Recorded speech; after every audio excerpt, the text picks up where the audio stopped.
ഈ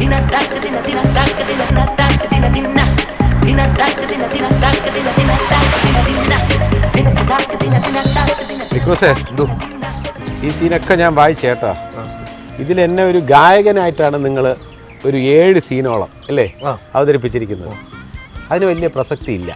ഞാനൊരു സിനിമയിൽ പാട്ട് പാടിയിട്ടുണ്ടെന്നുള്ളത് സത്യമാണ്. ബാക്കി 7 സീൻ എന്തിനാണ്? അല്ല സാറ് ഒരു സിനിമയിലല്ലല്ലോ പാട്ട് പാടിയേ, നല്ല ഹിറ്റാണ് ആ സിനിമ പാട്ടൊക്കെ. ഓക്കെ, ഞാൻ പാട്ട് പാടിയിട്ടുണ്ട്. പ്രായിക്കര പാപ്പാൻ എന്ന ചിത്രത്തില് ചിത്രയായിട്ട് ഒരു പാട്ട് പാടിയിട്ടുണ്ട്. നല്ല പാട്ടാണ്, സമ്മതിച്ചു. അതിന്റെ ക്രെഡിറ്റ് ബിച്ചു തിരുമല സാറിനും SP വെങ്കടേഷിനും കൊടുക്കാം. പക്ഷേ ഗായകനല്ല ഞാൻ. മാത്രമല്ല, ഒരു കാര്യം ഞാൻ ഡിക്രൂസിനോട് പറയാം. ജഗദീഷ് എന്ന് പറയുമ്പോൾ ഒരു സീരിയസ് ആയിട്ടുള്ള ഗായകനായിട്ട് നിങ്ങൾ സീൻ എഴുതിയാൽ ജനത്തിന് ഇഷ്ടപ്പെടില്ല. ഹ്യൂമർ വേണം. ആ ഹ്യൂമർ ഇതിനകത്തില്ല. കാതരൻ സംഗീതത്തിന് വേണ്ടി കുറേ സീൻസ് നീക്കി വെക്കുന്നതിനോട് എനിക്ക് യോജിപ്പാണുള്ളത്. പക്ഷേ ഹ്യൂമർ ഇല്ല. അതിനെന്ത് ചെയ്യുന്നു പറയും? ഹ്യൂമർ ഇപ്പോൾ സാറിൻ്റെ അനുഭവം, പിന്നെ ഇവരൊക്കെ അനുഭവം ഉണ്ടാവുമല്ലോ. അപ്പോൾ അത് വെച്ചുമ്പോക്ക് അതിന് പാട്ടുമായിട്ട് എങ്ങനെ കണക്ട് ചെയ്യും? ഒരു ബന്ധം വേണ്ടേ? ഞാൻ പറഞ്ഞില്ലേ, ഞാനിപ്പോൾ ഒരു എൻ്റെ വേഷങ്ങൾ പലതുണ്ടെങ്കിൽ സ്ഥലത്തെ പ്രധാന പയ്യൻസ് നല്ല വേഷമാണ്. പക്ഷെ അതിനേക്കാളും ജനങ്ങൾക്കിഷ്ടം ഹരിഹർ നഗറിലെ അപ്പുകുട്ടനെയാണ്. അതെ അല്ലേ? അപ്പം അതുകൊണ്ട് മായൻകുട്ടി അല്ലെങ്കിൽ ഹൃദയഭാനു, അപ്പോൾ ഹ്യൂമറസ് ക്യാരക്ടേഴ്സിനെ കൂടുതൽ അവർ ഇഷ്ടപ്പെടുന്നു. മറ്റേത് ഇഷ്ടമില്ല എന്ന് ഞാൻ പറയുന്നില്ല. അതുകൊണ്ട് തന്നെ ചാനലിൽ ഞാനൊരു ഷോ അവതരിപ്പിച്ചാൽ, വളരെ ഡിഫറെൻ്റ് ആയിട്ടുള്ളൊരു ഷോ അവതരിപ്പിച്ചാലും ചാനലിലെ ആൾക്കാർ പറയും, അയ്യോ ജഗദീഷ് ഹ്യൂമർ വേണം. ബാക്കിയൊന്നും ഇല്ലെങ്കിലും കുഴപ്പമില്ല, ജഗദീഷ് ആകുമ്പോൾ ഹ്യൂമർ വേണം. അപ്പോൾ ആ ചോദ്യങ്ങൾ വരും. അത് നമ്മൾ കവർ ചെയ്യാനുള്ള മാർഗ്ഗമാണ് ഇപ്പോൾ ആലോചിക്കേണ്ടത്. ഞാനിവിടെ ഓർക്കസ്ട്ര വരുത്തിയിരിക്കുന്നത് തന്നെ അതിനാണ്. എനിക്കറിയാം, ഞാൻ മുൻകൂട്ടി കാണുന്നുണ്ട് ഹ്യൂമർ അവിടെ. സാർ, അപ്പോൾ സാറ് പറയുന്നത് ഇപ്പം നമ്മുടെ പാട്ടിനകത്തും ഹ്യൂമർ ഉണ്ടാവണമെന്നാണ്. അല്ലെങ്കിൽ ഹ്യൂമർ ഏതെങ്കിലും തരത്തിൽ കൊണ്ടുവരണം. അതിനുവേണ്ടിയാണ് എൻ്റെ ഒരു സജഷൻ ഞാൻ പറയാം. നമുക്ക് കാര്യം നോട്ട് ചെയ്തോളൂ. വളരെ സമ്പന്നമാണ് നമ്മുടെ ചലച്ചിത്ര ഗാന ശാഖ.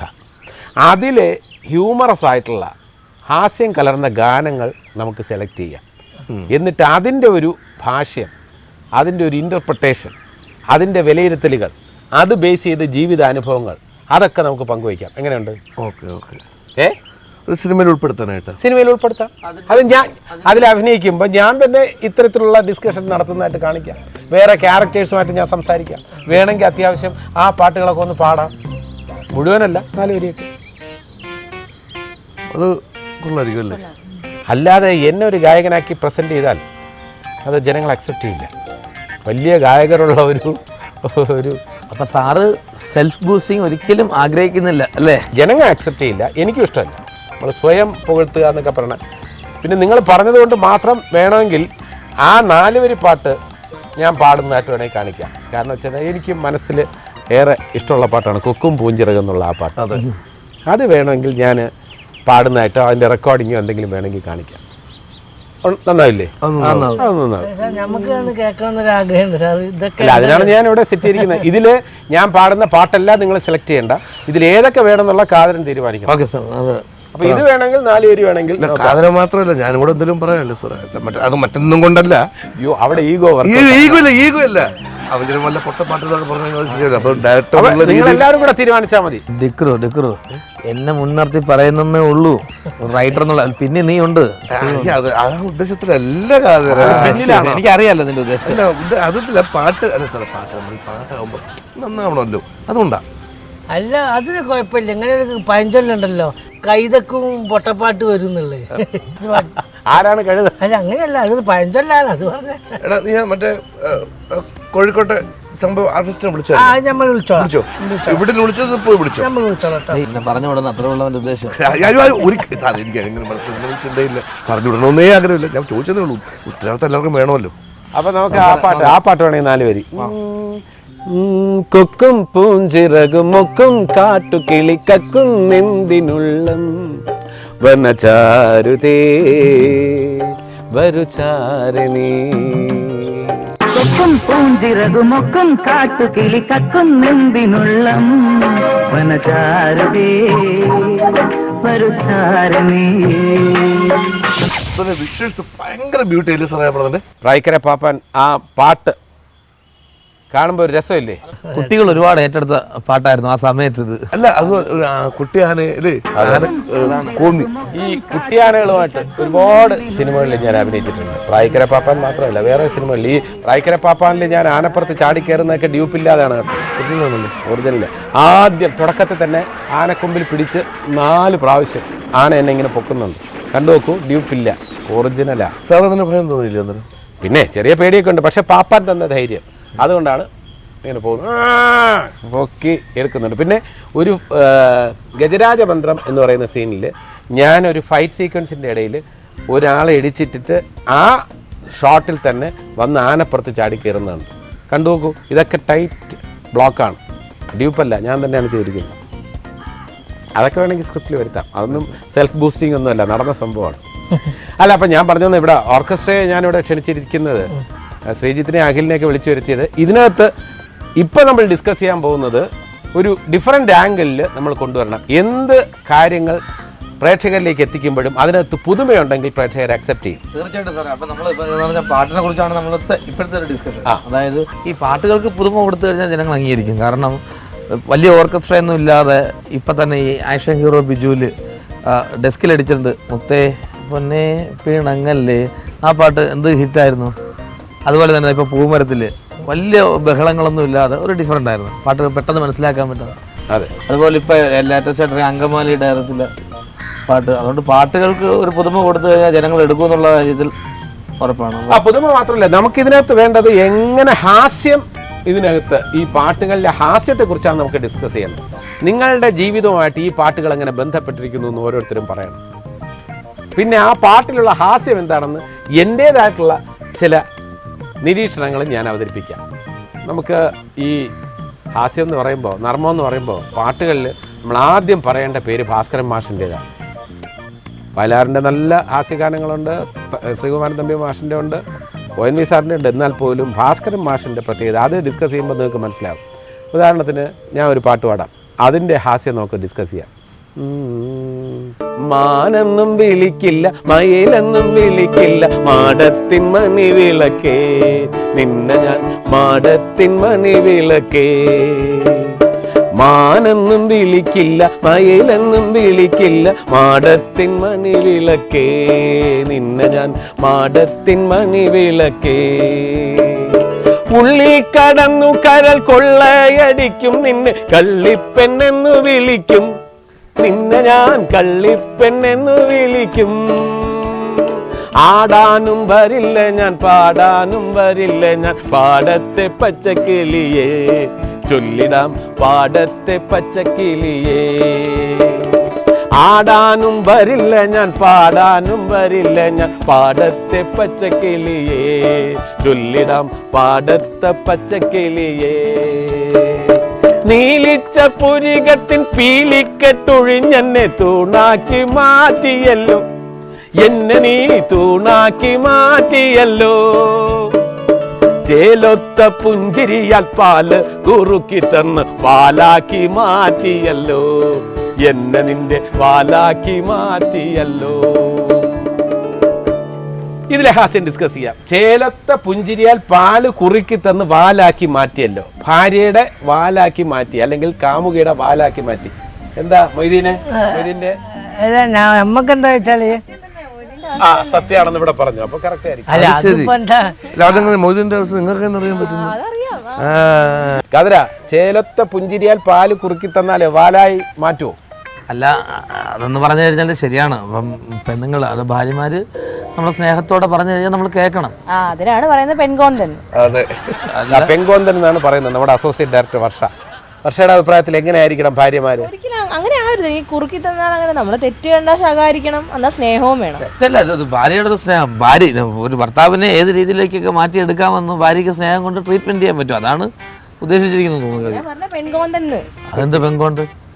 ഭാര്യ ഭർത്താക്കന്മാരാകുമ്പോൾ പരസ്പരം ബഹുമാനിച്ചും റെസ്പെക്ട് ചെയ്തും അവര് പറയണത് പരസ്പരം അംഗീകരിച്ചും പോകുമ്പോഴല്ലേ സാറേ നല്ല കുടുംബജീവിതം ഉണ്ടാവുന്നത്. അതിനെങ്ങനെ പെൺകോന്തനാവും? ഞാൻ എന്റെ അഭിപ്രായം പറയാം. അതിന് മുമ്പ് ഡിക്കൂസ് പറയട്ടെ. ഇവള് പറഞ്ഞതിനെ പറ്റി ഒരു കാര്യം പറയട്ടെ. ഓളിപ്പോ എന്താ ഇതിനിങ്ങനെ കിടന്ന് തർക്കിക്കണെന്ന് അറിയോ? ഓളെ ഭർത്താവ് ഭയങ്കര കച്ചറിയാ. ഓള് പറഞ്ഞു സാധനം കേൾക്കൂല. കാരണം അവൾക്ക് അങ്ങനെ പറയാറില്ല. പാല് കുറുക്കിയ മാതിരി ചിരിക്കാൻ ആ കുട്ടിക്ക് അറിയില്ല. അതാണ് അത് ഓളെ കുറ്റാണ്, നമ്മളെ കുറ്റം പറഞ്ഞിട്ട് കാര്യമില്ല. ആ അല്ല, ഞങ്ങൾ ആലോചിച്ച് നോക്കി, ഓളെ ചിരി കണ്ടാൽ ആരെങ്കിലും മയങ്ങും. ആകെ തോന്നുന്ന ഒരു മനുഷ്യച്ചങ്ങായി. അല്ല എനിക്കാണ്, ഞാൻ വിവാഹം കഴിച്ചിട്ടില്ലാത്തതുകൊണ്ട് എനിക്കത് ഇത്. പക്ഷേ കാതറിൻ്റെ കാര്യം കറക്റ്റാണ്, എനിക്ക് കുറച്ചറിയാം. കാതറിൻ്റെ ഭാര്യയെ പേടിയാണ്. ഭാര്യയെ പേടിയാണ്. ഒരു ഭാവി കൂടി വര വരച്ച് അവിടെ നിൽക്കും. ഇത്ര പേടിയില്ലയോ കാതറിന്? സാർ അത് പേടിക്കുന്ന നല്ലൊരു ലൈഫിന് വേണ്ടിയല്ലേ സാറേ? അല്ല, ഞാൻ വല്ലാത്തൊരു ലൈഫാണേ. ഞാൻ കാതറിന്റെ പക്ഷത്താണ്. കാരണം ഭാര്യമാര് നമ്മുടെ നന്മയെ കരുതി പറയുന്ന കാര്യങ്ങൾ അനുസരിക്കണം എന്നാണ് എൻ്റെ അഭിപ്രായം. അത് തന്നെ അതന്നെ പറഞ്ഞോളൂ സാറേ.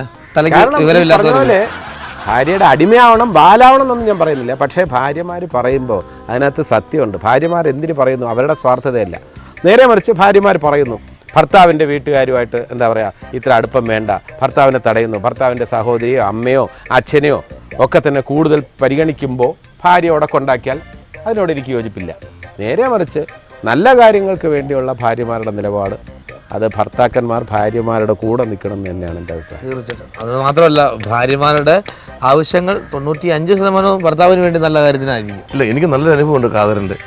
ഒരു ദിവസം മഴ പെയ്ത് തെന്നി കിടക്കുകയാണ് അവിടെ, ഫുള്ള് മഴ. കാതറിൻ്റെ ഭാര്യ ഇവരുടെ അടുത്ത് പറയുന്നു, നല്ല മഴ പെയ്തുകൊണ്ടിരിക്കുന്ന സമയത്താണ് ഒരു 1.5 അടി പൊക്കമുള്ള തെങ്ങി കയറിയിട്ട് തേങ്ങ ഇടാൻ പറഞ്ഞവരാണ് ഇവൻ്റെ ഭാര്യ. ഇവൻ ആ തെങ്ങി നിങ്ങളുടെ നടുപൊടിഞ്ഞ് കിടന്ന് ആരും നോക്കും. അത്രമാത്രം ആത്മാർത്ഥയാണ് കാതറിൻ്റെ ഭാര്യയ്ക്ക്. അത് നീ അറിയാതെ പറയില്ല കേട്ടോ. വീട് പിന്നെ പട്ടണി ആകുമ്പോൾ വേറെ ജോലി ചെയ്ത് കറി വെക്കാൻ നിവർത്തിയില്ലെങ്കിൽ തേങ്ങയെങ്കിലും അരച്ച് അവർ പിള്ളേർ തിന്നട്ടെ എന്ന് പറയുന്നത് തെറ്റാണ് സാർ. അല്ല, അത് ജീവിതമാണോ വലിയ പ്രശ്നം? കാരണം അത് സ്വന്തം വീട്ടിലെ തെങ്ങാണെങ്കിലും വേണ്ടില്ല, ആരാണ്ട് വീട്ടിലെ തെങ്ങുമില്ല. അതായത് സംഗതി. അല്ല, ഇപ്പൊ ഇവിടെ ഭാസ്കരൻ മാഷ് പറഞ്ഞു മാനെന്നും വിളിക്കില്ല, മയിലെന്നും വിളിക്കില്ല. ഇപ്പോഴത്തെ ട്രെൻഡ് അനുസരിച്ച് കാമുകിമാരെയൊക്കെ എന്തൊക്കെയാണ് വിളിക്കുന്നത്? ചക്കരെ, പൊന്നെ, കരളേന്നൊക്കെ വിളിക്കും. ബ്രോ എന്ന് വിളിച്ചാ ബ്രദർ അല്ലേ? അതെങ്ങനെ കാമുകൻ എങ്ങനെ ബ്രോ എന്ന് വിളിക്കും? അത് കുഴപ്പമില്ല, ബ്രദർ അല്ലേ? വന്നിരുന്നപ്പോഴേ സാറിന് മനസ്സിലായല്ലോ തലയ്ക്കകത്ത് ചെറിയൊരു ആളതാമസം കുറവാണെന്ന്. സാറെ വിട്ടുകള സാർ, പറഞ്ഞൊരു കാര്യമില്ല. കാമുകൻ ഒരിക്കലും ബ്രോ എന്ന് വിളിക്കാൻ പറ്റില്ല. വേറെ എന്തൊക്കെയാണ് വിളിക്കുന്നത് മൊയ്തീനെ? ഇപ്പൊ വേറൊരു ട്രെൻഡ് ഉണ്ട് സാറേ, പരസ്പരം ഡാ. ആണെങ്കിൽ ഡാ ഡാ. അതിനെ കുറിച്ച് എന്താ അഭിപ്രായം? ഇഷ്ടമാണടാ, എനിക്ക് ഇഷ്ടമാണടോ, എടോ എന്നൊക്കെ ആ എടാന്ന് വിളിക്കുന്നത് എനിക്ക് യോജിപ്പില്ല കേട്ടോ. നിങ്ങൾക്ക് പഴഞ്ചനായിരിക്കാം, എനിക്കും എന്നോടൊരു യോജിപ്പില്ല. എടാന്ന് വിളിക്കുന്നത് സ്വാതന്ത്ര്യമാണോ എന്താണ്? ഇപ്പൊ കോളേജ് സ്റ്റുഡൻസ് ഒക്കെ എടാന്ന് വിളിക്കുന്നത്, അങ്ങോട്ടും ഇങ്ങോട്ടും ഇടാന്ന് വിളിക്കുന്നത്. നമ്മളൊരു കാര്യം പറഞ്ഞാല് നമ്മക്ക് ഈ കൂടുതൽ സ്നേഹം തോന്നിയാലാണ് എടാ എടി എന്നൊക്കെ വിളിച്ചാൽ. നമ്മളിപ്പോ ഒരു ആളെ കണ്ട ഉടനെ തന്നെ നമ്മള് എന്താ നിങ്ങള് പലതും വിളിക്കും. അതൊക്കെ ഇങ്ങനെ ഓപ്പണാക്കി പറയാൻ പറ്റുള്ളൂ അല്ലേ? ആൾക്കാർ തെറ്റിയിരിക്കൂലേ? അപ്പൊ എന്തൊക്കെയാണ് വിളിക്കുന്നത് ഇപ്പം? ഇപ്പം മറ്റേ ചങ്കാണ്, അങ്ങനെയാ പറഞ്ഞത്. കിഡ്നിയാണ് ചങ്ക്. ഞാനിപ്പോ പണ്ട് പൊന്ന്, കരള് എന്നൊക്കെ വിളിച്ചുകൊണ്ട് വന്നിരുന്ന കാലഘട്ടം മാറി ഇപ്പൊ എടാന്ന് വരായി. ഇനി വരാൻ പോകുന്ന ട്രെൻഡിൽ ഇനിയിപ്പോ പരസ്പരം എന്താ വിളിക്കുന്നതെന്ന് അറിയാൻ പറ്റത്തില്ല. ഒരു സ്നേഹിക്കുന്ന കുട്ടി അതിൻ്റെ ഹൃദയം വളരെ സോഫ്റ്റ് ആണ് എന്ന് മനസ്സിലാക്കാനുള്ള സാഹചര്യം കാമുകനുണ്ടോ, ഭർത്താവിനുണ്ടോ? സാറേ, അതിപ്പോൾ ഞാൻ വേറെ കാര്യം പറഞ്ഞിട്ടെ, നമ്മളിപ്പോൾ അത് ഇന്നത്തെ കാലത്തായാലും പണ്ടത്തെ കാലത്തായാലും ഈ പ്രേമിക്കുന്ന ആളും പെണ്ണും ഒരു നമ്മളെ ഏറ്റവും നല്ല സ്വഭാവമാണ് പുറത്തെടുക്കുക. പിന്നെ പ്രേമിക്കുന്ന പെണ്ണ് ഏറ്റവും നല്ല സ്വഭാവം കൊടുത്ത് സോക്കേഴ്സിൽ നിരത്തി വെച്ചിരിക്കുകയല്ലേ, നമ്മൾ ചെന്നോടനെ സെലക്ട് ചെയ്തെടുക്കുക. ഈ ഓരോ നല്ല സ്വഭാവമേ കാണിക്കുള്ളൂ, എന്നാലേ പ്രേമിക്കുള്ളൂ. ഇല്ലെങ്കിൽ ഒരു വേറെ ആരെപ്പോഴും പോയാലോ? കല്യാണം കഴിഞ്ഞ് കഴിഞ്ഞാൽ പിന്നെ എന്താ വെച്ചാൽ അത് നമ്മളെ പെണ്ണായി. അപ്പം പിന്നെ നമ്മളെ സ്വഭാവം, യഥാർത്ഥ സ്വഭാവം ആണും കൊടുക്കും പെണ്ണും കൊടുക്കും. അത് ഇനി 10 കൊല്ലം പ്രേമിച്ച പെണ്ണാണെങ്കിലും ശരി, 5 കൊല്ലം പ്രേമിച്ച ഇന്നലെ കണ്ട് ഇപ്പോൾ പെണ്ണ് കെട്ടിയ പെണ്ണാണെങ്കിലും ശരി, എല്ലാവരും ചെയ്ത് എനിക്കറിയാം. പറഞ്ഞ കല്യാണം കഴിഞ്ഞാലും നമ്മളിപ്പോൾ വിവാഹം കഴിച്ചു, എന്നാലും നമുക്ക് സ്നേഹിക്കാം. നമുക്ക് വിവാഹം കഴിഞ്ഞെന്ന് പറഞ്ഞ കുഴപ്പമില്ല, നമുക്ക് അതിന് പ്രണയിക്കാൻ കാര്യങ്ങൾ. പക്ഷെ ഒരു കണ്ടീഷൻ, ഭാര്യ അറിയരുത്. എന്തോ പ്രേമിക്കുന്നേ? ഭാര്യ അറിയാതെ വേറെ പ്രേമിക്കണമെന്നാണോ? ഭാര്യ അറിയാതെ നമുക്ക് പ്രണയിക്കാമല്ലോ. അവന്റെ മനസ്സിലിപ്പാണ് അവനിപ്പോ പറഞ്ഞത്. അല്ല, അതിലേക്ക് വരാം. അതിനു മുമ്പ് മൊയ്തീൻ പറഞ്ഞത് 100% കറക്റ്റാണ്. മൊയ്തീൻ പറഞ്ഞ കാര്യങ്ങൾ. കാരണം പ്രേമം എന്ന് പറയുമ്പോൾ ഇമേജ് ബിൽഡിംഗ് ആണ് ഇവിടെ. ഞാൻ പറയട്ടെ, ഇപ്പം നിങ്ങൾ ആ സ്ക്രിപ്റ്റിൽ അത് വരുത്തണം കേട്ടോ. അതായത് ഇന്നത്തെ യുവാക്കൾ അവർ പ്രേമിക്കുമ്പോൾ പെർഫെക്റ്റ് ആണെന്ന് പരസ്പരം ധരിപ്പിക്കാൻ ഒരു ശ്രമം നടത്തുന്നു. അതാണ് ഇന്നത്തെ പ്രേമ വിവാഹങ്ങളുടെ പരാജയം എന്ന് പറയുന്നത്. അവരവരുടെ പോരായ്മകൾ, പരിമിതികൾ പരസ്പരം മനസ്സിലാക്കി വിവാഹം കഴിക്കുകയല്ല. ഇയാൾ മിസ്റ്റർ ക്ലീൻ ആണ് എന്ന് ധരിച്ചിട്ടാണ് യുവതി പ്രേമിക്കുന്നത്. അതേപോലെ തന്നെ യുവാവ് പ്രേമിക്കുന്നതും ഇവളെപ്പോലെ വേറൊരു പെൺകുട്ടിയില്ല, എല്ലാം ഒത്തിണങ്ങിയ എന്താ പറയുക നന്മയുടെ പ്രതീകമാണ് ഇവളെന്ന് വിചാരിച്ചാണ് പ്രേമിക്കുന്നത്. വിവാഹത്തിന് ശേഷം മനസ്സിലാവുന്നു മൊയ്തീൻ പറഞ്ഞ പോലെ.